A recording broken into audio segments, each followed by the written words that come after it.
solution yi nga xamante ni moom la daal di proposé ngir ñu daal di koy def suñu ma ko daal di permettre rawaan yow laa koy daal di laaj ma daal di koy lire ci français ndax lii damay ragal lire ko ci olof traduire carrément xam naa ne gudd na gudd goo xam li buggaan bëgg a wax si gudd na moom parce que am na ay points yu bari yoo xamante ni nii daal dina ko ci daal dina koy def wax ko ci jëm ci allègement du train de vie de l'État loolu moom jàpp naa ne ñoom ci jëm seen bopp sax ñoom ñoo ko njëkkoon a bëgg ngir wàññi seen train de vie moom état bu Sénégal li ma ci gën a jàngat daal bari na texte bi bari na trop mais li ma ci gën a jàngat mooy moom Bougane dafa daal di fekk si ñii ci li nga xam te ne ci lañ nekk mu fekk si leen si proposer leen ay points dama yaakaar ne def leen a yërdu wala da leen a déglu ba xam ne lii li ci lañ daal di nekk moom mu ñëw ndax daanaka li mu fi daal di proposer ñoom ñi nga xamante ne ñuy gouvernement bi ñu ngi ci daal di nekk bu baax. Deux choses premièrement mooy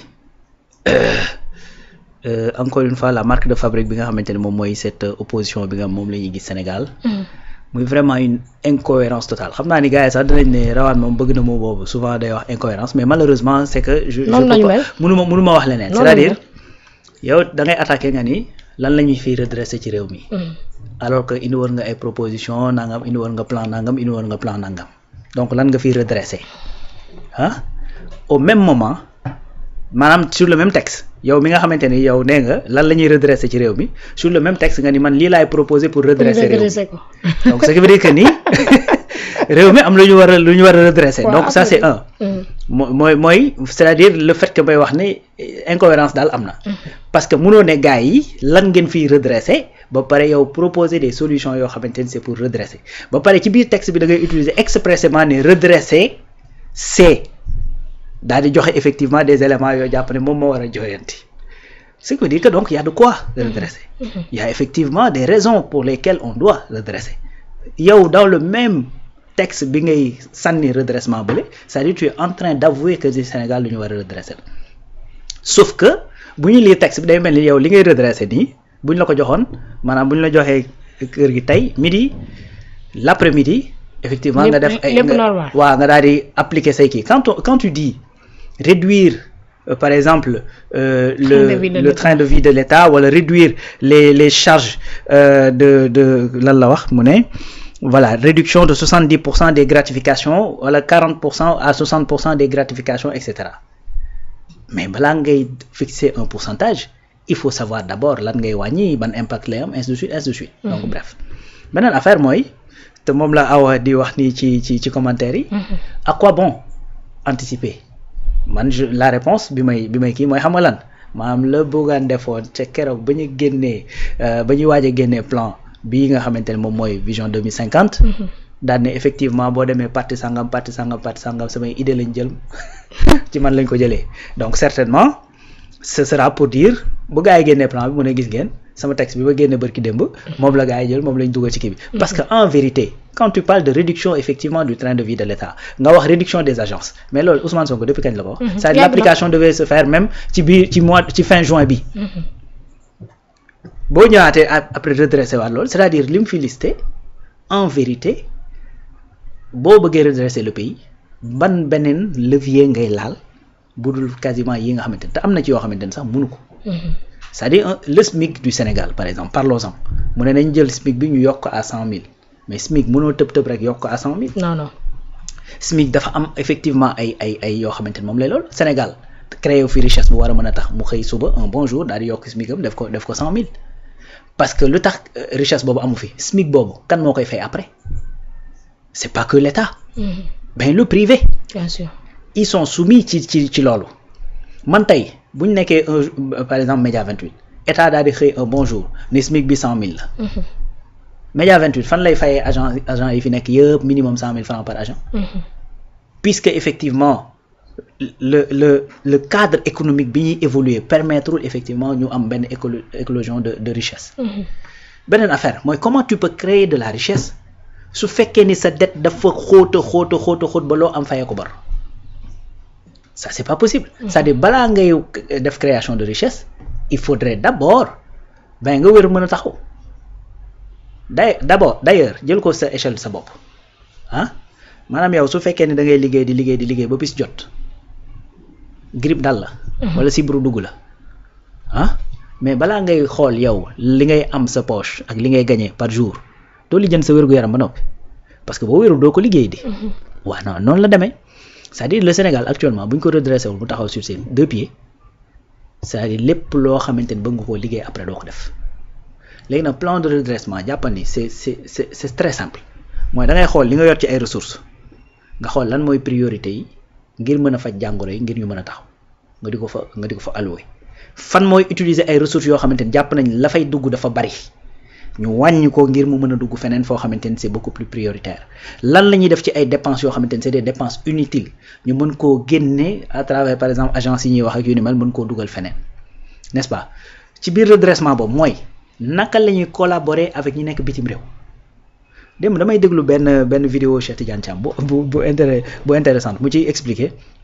bi mu nekkee xale ay grand frère am ni ñu ko daan naxee nee dañ daan ñëw jox ko benn pièce ne ko pile je gagne face tu perds pile je gagne face tu perds donc si je gagne tu as perdu si tu as perdu j'ai gagné donc c'est-à-dire que bu génnee pile maa gagné bu génnee face maa gagné voilà mu ne nag gis nga gars yi noonu lañ doon collaborer ak ñun en Afrique mu ne léegi la faute c'est à qui mu ne yow bu la nit fekkee nga teg sa plaatu ceeb mun la xool ci kaw nga siggi mu jël ceeb bi lekk ko mu ne kan moo nekk en faute c'est pas ki jël sa plaatu ceeb parce que moom looloo ko intéressé woon mi ngi dox ci ay intérêt yow yaa war a vigilant c'est-à-dire c'est comme ça effectivement que marchait l'Afrique avec ses collaborateurs yi nga xamante ne ñoom la doon liggéeyal ñuy jóge ci biti mooy les partenaires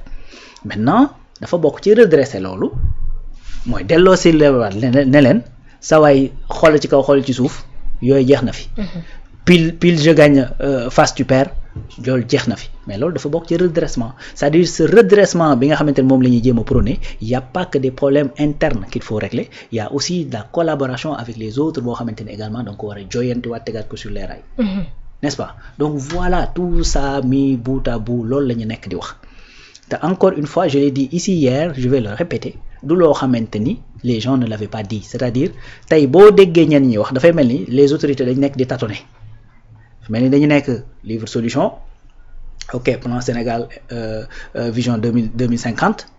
ah ok léegi plan de redressement comme si les gens sont en train de tâtonner mais c'est absolument pas le cas livre solution ak li nga xamante ni moom lañ ci joxoon ak yu demee mais ak li nga xamante ni moom la ñu amoon comme le projet bi ñu xamante ni moom la ñu war bëgg a changer le pays mais boo ñëwee ci état ben da nga koy tropicaliser c'est-à-dire tu vas tey man xam nga man mii di def ay chroniques parfois di def des analyses su may wax ay chiffres les chiffres yi may joxe c'est-à-dire il faut que ma xaar kenn génne ko wala benn agence publier ko wala et cetera pour ma mën cee jot peut-être que moment bi ma ci jot xëy na am na yeneen chiffres yu bees man mon prof d'histoire et de géo bi ma yoroon en terminale da doon wax ne en géographie quand un chiffre dépasse 1 an ce n'est plus de la géographie c'est de l'histoire yaa ngi dégg wax bi quand un chiffre dépasse 1 an ce n'est plus de la géographie c'est de l'histoire léegi cela veut dire quoi man bi may defar benn plan nii fekk yoruma état chiffres yi ma mën a jot mooy juste les chiffres qui sont dépassés su ma ñëwee ba yor état mais il faut me réactualiser ko adosser ko à la réalité bi nga xamante ni mooy li ma fi fekk bëggoon naa ñëw jàppoon naa ne su ma ñëwee fekk fi 2500 pour dépenser ko un jour mu ñëw fii fekk fi par exemple 1500 mais il faut que plan yi ma tegoon ma revoir ko d'où effectivement la vision 2050 et dans la vision 2050 ci biir vision 2050 boobu plan de redressement bi mu ngi ci biir parce que dañoo wax ne balaa ñuy def impulsion di def accélération dañuy redresser ba pare mu ngi ci biir donc c'est-à-dire li ngay comprendre mooy dafa mel ni comme si benn méthodologie d'entonnoir la mooy du général au particulier c'est-à-dire actuellement gis nañ ni yëf yi nii la toll pare nañ adossé nañ ko effectivement à une stratégie boo xamante ne dañ ko teg ci réalité économique et financière yi nga xamante ne moom la état du Sénégal am donc ci biir loolu ñu daal ne nag première phase dañuy dem fexe jooyanti ko mu taxaw bu taxawee nag après ñu xool naka la ñuy defee impulsion ak accélération bi du dëgg donc moo tax encore une fois cette sortie de Bougane man pour man ñaari yëf lay wanawaat rek mooy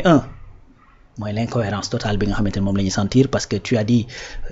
lu ñu fiy redresser ba pare yow ngay jox ay propositions de redressement ça c'est un deuxièmement mooy jiitu paako ca mbaram bu ko defee bu gars yi waxee ñu ne gis ngeen man damaa xarañkat parce que balaa ñuy génn yii yëpp man xalaatoon naa ko mais de toute façon ça n'a pas beaucoup de sens parce que déjà gars yi lañ dénk ñoom ñooy doxal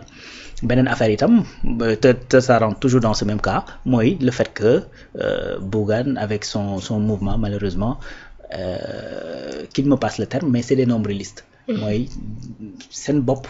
en vérité man maay le moi nag est haïssable man maay solution bi man maay nangam man maay kii man maay yor xalaat beeg et cetera d'ailleurs loolu tax sax parti bi tudd gëm sa bopp au lieu de xam sa bopp également au lieu de gëm Sénégal par exemple. non non benn point boo xamante ni nii taxaw naa ci depuis sànq di ko daal di xool mooy le 5e point bi nga xamante ne nii moom Bougane